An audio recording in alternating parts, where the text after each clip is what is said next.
आगे बढ़ते हैं और अब आपके लिए जानना समझना एक ऐसी खबर जो जरूरी है, जिसकी तमाम अहम जानकारियां हम आपके समक्ष रखेंगे। चलिए, क्या है वो खबर, बताते हैं आपको विस्तार से।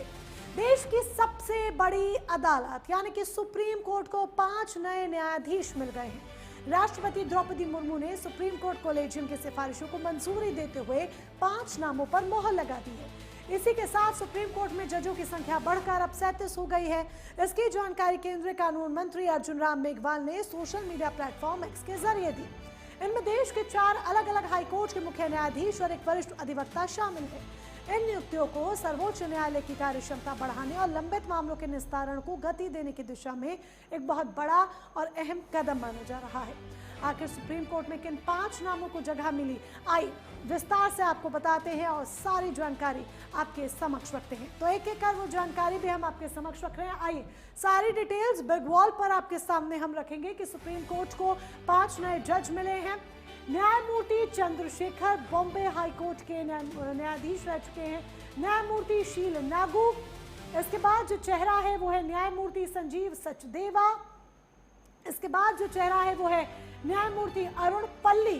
इसके बाद जो चेहरा है वो है वरिष्ठ अधिवक्ता वी सुब्रमण्य मोहना, जो कि सुप्रीम कोर्ट बार की सदस्य रह चुकी हैं।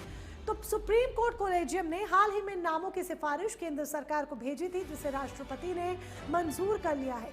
नए जजों के शपथ लेने और पदभार ग्रहण करने के बाद उच्चतम न्यायालय में न्यायाधीशों की संख्या औपचारिक रूप से 37 हो जाएगी। सुप्रीम कोर्ट में शामिल होने वाले इन सभी चेहरों का कानून की दुनिया में एक लंबा और बेदाग ट्रैक रिकॉर्ड रहा है। देश के अलग अलग कोने से आने वाले इन जजों की प्रोफाइल बेहद मजबूत है, जो न्यायपालिका को नई धार देगी। आइए एक एक कर इन सभी 5 जजों के सफर और उनकी काबिलियत की पूरी कुंडली अब खंगालते हैं। सारी जानकारी आपके समक्ष रखते हैं बिग वॉल के जरिए। सारी डिटेल, सारी जानकारी हम आपके समक्ष रखने जा रहे हैं। शील नागू कौन है, सबसे पहले जान लीजिए। जस्टिस शील नागू ने 1987 में अपना करियर शुरू किया था, जब सुप्रीम कोर्ट के जज के तौर पर जाने जाएंगे। जस्टिस शील नागू का जन्म 1 जनवरी 1965 को हुआ था। 1965 1 जनवरी को जन्मे हैं शील नागू, जस्टिस शील नागू, जिनके बारे में हम आपको डिटेल सारी बता रहे हैं। बीकॉम और कानून यानी कि LLB की डिग्री उन्होंने हासिल की है। LLB की डिग्री जस्टिस शील नागू के पास है। इसके अलावा उनके बारे में जरा और जान लीजिए। 5 अक्टूबर 1987 को वकील के रूप में पंजीकरण उन्होंने कराया था। जब वकील के रूप में उन्होंने पंजीकरण पहली बार कराया था तो वो 1987 का ईयर था। जबलपुर स्थित MP हाईकोर्ट में सिविल और संवैधानिक मामलों में लंबे वक्त तक जस्टिस शील नागू ने वकालत की है। और जान लीजिए इनके बारे में। इसके अलावा सेवा, श्रम और आपराधिक मामलों में भी उन्होंने पैरवी की हुई है। जस्टिस शील नागू एक बड़ा नाम, एक बड़ा चेहरा। अब 27 मई 2011 MP हाईकोर्ट के अतिरिक्त न्यायाधीश नियुक्त हुए थे। 2011 में 27 मई 2011 वो तारीख थी। इसके बाद 23 मई 2013 मध्य प्रदेश हाईकोर्ट के स्थायी न्यायाधीश बने जस्टिस शील नागू, जिनके बारे में हम बात कर रहे हैं और सारी जानकारी एक एक कर आपके समक्ष रख रहे हैं। वरिष्ठता अनुभव के आधार पर 25 मई 2024 को मध्य प्रदेश हाईकोर्ट के कार्यवाहक मुख्य न्यायाधीश नियुक्त किए गए थे जस्टिस शील नागू। उसके बाद 9 जुलाई 2024 पंजाब एवं हरियाणा हाईकोर्ट चंडीगढ़ के 36वें मुख्य न्यायाधीश के रूप में भी उन्होंने शपथ ग्रहण की थी। उसके बाद बॉम्बे हाईकोर्ट के मुख्य न्यायाधीश के रूप में वे कार्यरत थे। जस्टिस चंद्रशेखर कौन है वो भी जान लीजिए। बॉम्बे हाईकोर्ट के मुख्य न्यायाधीश के रूप में कार्यरत थे जस्टिस चंद्रशेखर। रांची यानी कि झारखंड में उनका जन्म हुआ। झारखंड में जन्मे हैं, रांची में जन्मे हैं जस्टिस चंद्रशेखर। इसके अलावा और महत्वपूर्ण बातें, न्यायिक सेवा में कई महत्वपूर्ण और हाई प्रोफाइल मामलों की सुनवाई जस्टिस चंद्रशेखर ने की है। इनके बारे में हम आपको एक एक तमाम जानकारी आपके समक्ष रख रहे हैं। सोहराबुद्दीन शेख कथित फर्जी एनकाउंटर मामले की सुनवाई कर चुके हैं जस्टिस चंद्रशेखर। इनके बारे में पूरी जानकारी, सारी डिटेल्स आपके समक्ष। मालेगांव ब्लास्ट मामले से जुड़े महत्वपूर्ण मामलों पर भी उन्होंने फैसला दिया है जस्टिस चंद्रशेखर ने। मालेगांव ब्लास्ट मामले से जुड़े महत्वपूर्ण मामले पर फैसला दे चुके हैं। Versova Bhayandar coastal road project से संबंधित मामलों की भी सुनवाई हुई है। अब जस्टिस चंद्रशेखर के बारे में जब हम बात कर रहे हैं, जटिल और संवेदनशील मामलों के निष्पक्ष निपटारे के लिए वे जाने जाते हैं जस्टिस चंद्रशेखर, जिनके बारे में हम बात कर रहे हैं।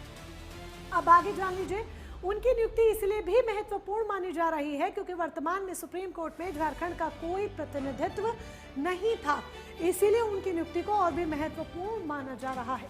न्यायपालिका में उनके अनुभव और प्रशासनिक क्षमता को विशेष महत्व दिया जाता है। जरा जान लीजिए इनके बारे में, हम आपको तमाम डिटेल्स दे रहे हैं। वर्तमान में मध्य प्रदेश हाईकोर्ट के मुख्य न्यायाधीश थे जस्टिस संजीव सचदेवा, जिनके बारे में अब हम आपको बता रहे हैं। तीसरे जज जिनका नाम सामने है, दिल्ली विश्वविद्यालय से कानून की पढ़ाई जस्टिस संजीव सचदेवा ने की है, जो तीसरा नाम निकलकर सामने आया। आज दिल्ली विश्वविद्यालय से कानून की पढ़ाई की है। 20 से ज्यादा वर्षों तक बार काउंसिल ऑफ इंडिया के स्थायी वकील रहे हैं जस्टिस संजीव सचदेवा, जिनके बारे में सारी जानकारी हम आपके समक्ष रख रहे हैं। 1995 में सुप्रीम कोर्ट में एडवोकेट ऑन रिकॉर्ड बने। 1995 में सुप्रीम कोर्ट में एडवोकेट ऑन रिकॉर्ड बने जस्टिस संजीव। 2011 में दिल्ली हाईकोर्ट के सीनियर एडवोकेट नियुक्त हुए हैं संजीव सचदेवा जी। जस्टिस संजीव सचदेवा जिनके बारे में तमाम जो डिटेल्स हैं वो एक एक कर हम आपके समक्ष रख रहे हैं। अप्रैल 2013 में दिल्ली हाईकोर्ट के अतिरिक्त न्यायाधीश भी बने जस्टिस संजीव सचदेवा। तो अप्रैल 2013 में दिल्ली हाईकोर्ट से जुड़े रहे। मार्च 2015 में स्थायी न्यायाधीश नियुक्त किए गए जस्टिस संजीव सचदेवा। इनके बारे में आगे और जान लीजिए। सारी स्लाइड्स में हम आपको उनके बारे में तमाम जो जानकारी है एक एक कर उनके करियर से जुड़ी आपके समक्ष रख रहे हैं। 2024 में मध्य प्रदेश हाईकोर्ट में स्थानांतरण फिर उनका हो गया। उसके बाद 2024 में मध्य प्रदेश हाईकोर्ट में स्थानांतरण हुआ। जुलाई 2025 में मुख्य न्यायाधीश के रूप में उन्होंने शपथ ली। जस्टिस संजीव सचदेवा ने जुलाई 2025 में मुख्य न्यायाधीश के रूप में उन्होंने शपथ ग्रहण करी। सुप्रीम कोर्ट में उनका कार्यकाल लगभग 3.5 सालों का होगा। सुप्रीम कोर्ट में कार्यकाल की बात करें तो लगभग 3.5 सालों का उनका कार्यकाल होगा। जम्मू कश्मीर और लद्दाख हाईकोर्ट के मुख्य न्यायाधीश के पद पर कार्यरत थे जस्टिस अरुण पल्ली, जिनका नाम सामने आ रहा है। चौथा नाम जो सामने आया है।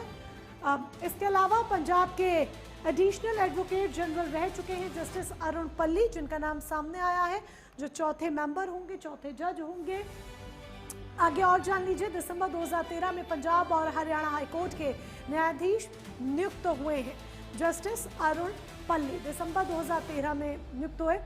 अब अप्रैल 2025 में जम्मू कश्मीर और लद्दाख हाईकोर्ट के मुख्य न्यायाधीश के रूप में उन्होंने शपथ ग्रहण की। जस्टिस अरुण पल्ली के बारे में हम आपको बता रहे हैं, तमाम जानकारी आपके सामने रख रहे हैं। मध्यस्थता और लोक अदालतों के माध्यम से लंबित मामलों के निपटारे में महत्वपूर्ण योगदान उन्होंने दिया है। आगे और जान लीजिए अरुण पल्ली जी के बारे में।